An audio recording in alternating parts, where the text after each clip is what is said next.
Good evening friends. இப்போது கில்போர்டின் நுண்ணறிவு பரவல். ஸோ கில்போர்ட் என்பவர் இந்த நுண்ணறிவு ஈவை எப்படியெல்லாம் வகைப்படுத்தியிருக்கார். ஸோ இதுலேருந்து கொஷின் கேட்குறாங்க.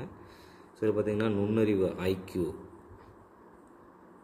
140க்கு மேல் உள்ளவர்கள் மேதைகள். 140க்கு மேல் உள்ளவர்கள் மேதைகள்.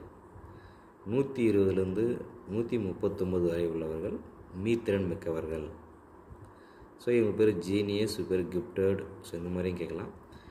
110லேருந்து 119 வரைக்கும் உள்ளவர்கள் திறன் மிக்கவர்கள். அடுத்து 90லேருந்து 109 வரைக்கும் சராசரியானவர்கள். ஸோ சராசரி அப்படின்னா மதிப்பெண் 90 to 109 நீங்கள் ஈஸியாக ஞாபகம் வச்சுக்கலாம். மெதுவாக கற்போர் 80 to 89% இருக்கவங்க மெதுவாக கற்போர். 70லேருந்து 79 மந்தமானவர்கள். அதுக்கு அடுத்தபடியாக 3 பார்ட் இருக்குது. 50 to 69 பேதையர்கள். 25 to 49 மூடர்கள். 0 to 24% முட்டாள். ஸோ ஃபஸ்ட்டு முட்டாள், மூடர், பேதையர். முட்டாள், மூடர், பேதையர். ஸோ இந்த மூடர்கள் வந்து பார்த்திங்கன்னா பேதையர்களில் நுண்ணறிவு குறைஞ்சவங்க இருப்பாங்க இல்லையா. ஸோ அவங்களுக்கு பார்த்தீங்கன்னா நுண்ணறிவு குறைந்தவர்கள், ஊனமுற்றோர். இதில் வந்து ரிலேட்டடாக வந்துடும் சில பேருக்கு. ஊனமுற்றோர்னா நம்ம ஹேண்டிகேப் சொல்லக்கூடாது. இதில் பார்த்திங்கன்னா அவங்க நுண்ணறிவில் ஊனமுற்றோர் அப்படின்னு பேர். நுண்ணறிவில் ஊனமுற்றோர் இவங்க 3 பேர்.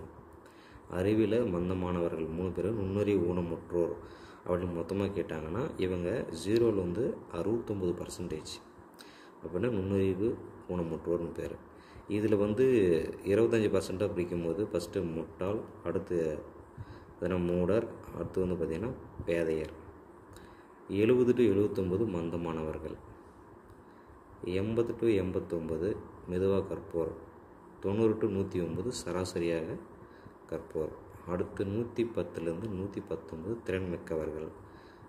120லேருந்து 139 மீத்திறன் மிக்கவர்கள். 140க்கு பேர் மேதைகள். ஸோ இது அவர் கொடுத்த பர்சன்டேஜ். ஸோ மேதைகள் 1% இருக்காங்க. மீத்திறன் மிக்கவர்கள் 5%, திறன்மிக்கவர்கள் 14%, ஆவரேஜ் அப்படின்றவங்க தான் அதிகமாகவங்க 60%. இது மெதுவாக போகிற 14%, மந்தமானவர்கள் 5%. இந்த நுண்ணறிவு ஊனமுற்றோர் அதாவது பேதையர்கள், மூடர்கள், முட்டாள்கள் 1%. ஸோ இதையும் பார்த்திங்கன்னா நம்மளுக்கு மேட்ச் இட்லியோ அல்லது ஏதாவது ஒரு 4 ஆப்ஷனில் ஒன்றாவோ கேட்கலாம். ஸோ அதை ஞாபகம் வச்சுக்கோங்க. நன்றி, தேங்க்யூ.